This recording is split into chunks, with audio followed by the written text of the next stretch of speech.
علامة اقتباس داوود علامة اقتباس يطالب بمناقشة كورونا في المجلس. جئنا لمراقبة الحكومة ومساءلتها.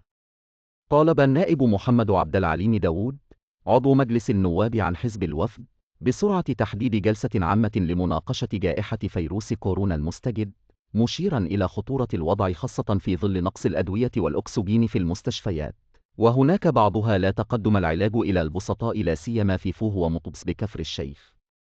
وقال داوود خلال الجلسة العامة اليوم الأربعاء إن الوضع خطير في كافة مستشفيات مصر، وعلي المجلس التحرك سريعا، ويجب أن يقوم بدوره الرقابي في إجبار الحكومة لتنفيذ المادة الدستورية 18 التي أقرت حق الصحة والعلاج.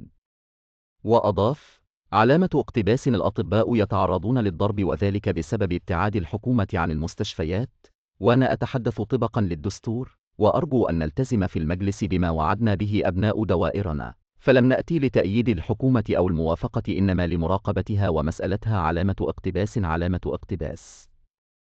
أو علق رئيس المجلس قائلا إن كافة القضايا سيتم مناقشتها بعد الانتهاء من اتخاذ كافة الإجراءات المهمة الخاصة بتشكيل اللجان. لنبدأ على بركة الله.